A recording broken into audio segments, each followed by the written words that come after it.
गिबि गिबियावनो गासै नायगिरि बिथांमोन कनसिकुवेन्ट बर' अनायथाबो लोगोफोर नोंथाङा थाम्बनेल आरो टाइटेल फरायनानै निसय मिथिखाबाय जानो हागौ जोंहा थासारिया मा जागासिनो दं नङा होमबा लोगोफोर दाखालि बावैनि जिकुनु जाथायफोरखौ लानानै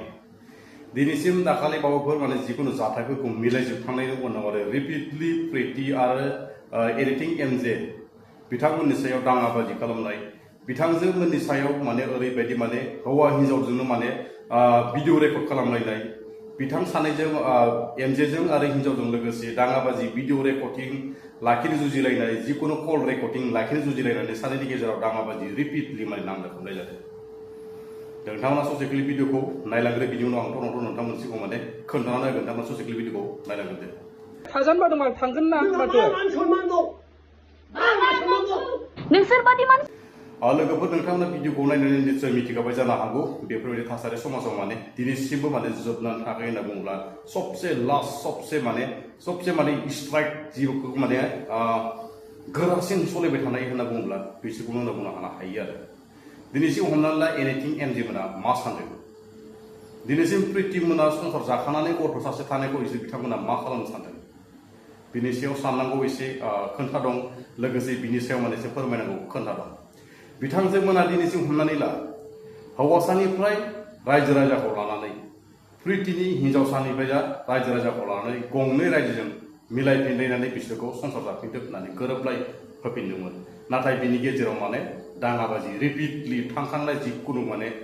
खोन्थाफोरखौ लानानै नोंबो हायोब्ला आंबो हायोब्ला दाङाबाजि सानैबो माने भिडिअ रेकर्ड नागिरलायनाय प्रुफ नागिरलायनाय सोरबा देराफिननो बा मोनसे केस गेलेफिननो नागिरलायनाय बिथांमोनखौ माने बेले बेजेखौ जों नुनो मोन्दों आरो नाथाय बिदि जानो नाङा संसारखौ जाबाय जेला सोरबा स्टारलेन्ड सोरखौबा प्रिति सोरबा एमजे बिनि खोन्थाथाया नोंसोर सानदों हौवा हिन्जाव नालाय हौवा हिन्जावैनो संसार जानांगौ नोंसोर सानदों मिलायथारलाब्ला बा गारनो गोसो जाथारबायब्ला गामि गंनैनिफ्राय लानानै बिथांजोमोनखौ थाला थुला माने फारिलाइ बिसिनाय डिसिजनखौ लानांगौ आरो लोगोसे बिसोरखौ माने साइड बिजिर खालामनानै ओरैबायदि माने संजोबनानै गुदि बिजौ एकदम बिसोरखौ सानैबो माने हाबा जागोन जाया सरि बिसोर सानैबो जमा थानो गोसो दंना गैला दा बिथांजोमोना मा लुबैदों बेखौ गोगोमै सोंनानै बिसोरखौ थाला थुला बोखालायना होनायानो बिराद मोजां जागोन आरो गावसोर सानैबो गारलायलायोब्ला बेफोरबायदि जायोब्लाथ' समाजनि थाखाय आनबेरेखा जायो लोगोसे दिनैसिम जोंनि बर' हारिफोराव गामि गामि बर' रायजो गामिफोराव साननाय हनायफोरा बुजिनायफ्रा खम जालांगासिनो दं सोरनिबा न'खराव गथ' गोनांफोरानो दिनैसिम गुबुन हारि गुबुनफोरजों खारसनहैनाय जादों बा सोरबा हौवा गोनां गथ' गोनांखाफोरानो सोरजोंबा माने खारसनहैदों बांगालफोरजों मुस्लिमफोरजों बेफोरखौबो जों दिनैहाय बैफोरबायदि बुस्थुखौ जोङो गाइडलाइन खालामनो हायाब्ला बैफोरखौ अट'मेटिकलि माने जोंना माने सोलिबाय दंखायो जिबायदि हमनानै ला रेस्ट मोनै जिकुनु रेस्ट मोनै जिबायदि माने खारला खरलाया जागासिनो दं आरो जोंनि बर' समाज गामिफोराव जेरै हमना ला दिनै एनिथिं एमजे मोना सबसे पपुलार इउटुब ब्लग होननानै बुङोब्ला बिसोरखौ माने हेशटेग किबोर्डआव बोयोब्ला माने भाइराल जाखानाय जिकुनु माने इउटुबार होनना बुङोब्ला माने एनिथिं एमजे आरो प्रिति नार्जिना बेखौ मिथिनानै मोनो ससियेल मिडिया भारत नाङैनो बहुद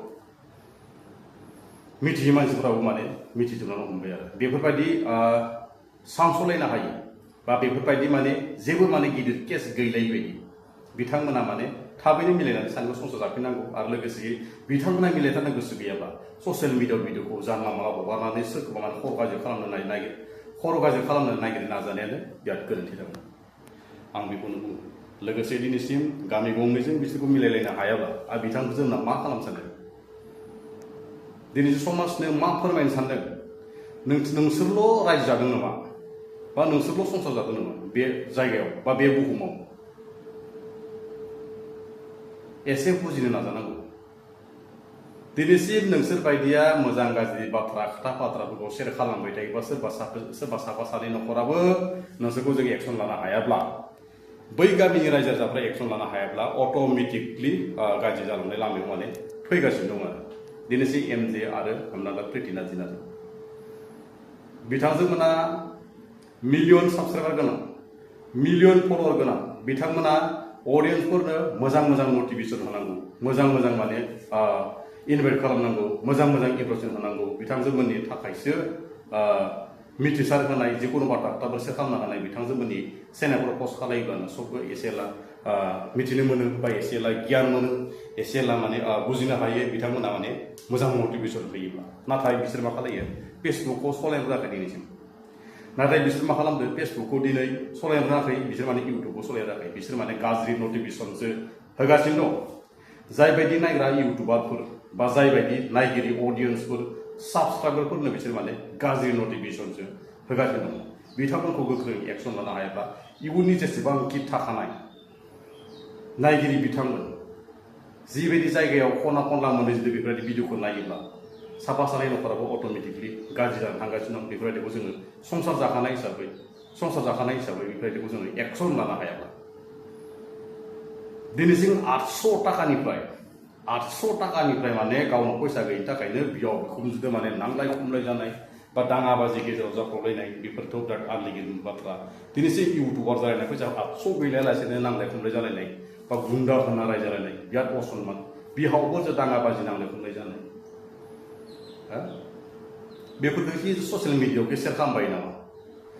निजिनि बिहाव असे बिफाजों नांलायनानै बेफोर भिडिअखौ ससियेल मिडियायाव हगारना होयो नामा आरो प्रिति बिमा बिफाजों रायलायबा बिमा बिफाजों भिडिअ कलफोर रायलायोब्ला कल खालामोब्ला बेखौ रेकर्ड खालामनानै प्रुफ लानानै सोरबा हौवाफोरखौ माने गावनि हौवाखौ माने एसे माने नंगुबै हौवाफोर बायदि माने गारनो नाजाबाय थानाय बा मोनसे प्रुफ माने एसे माबा भुल नागिरबाय थानायाव माने बर' हिन्जावफोरनि थाखाय बा बर' प्रितिनि थाखाय माने एसे गोरोन्थि जादों आरोना जेनेबा गावनि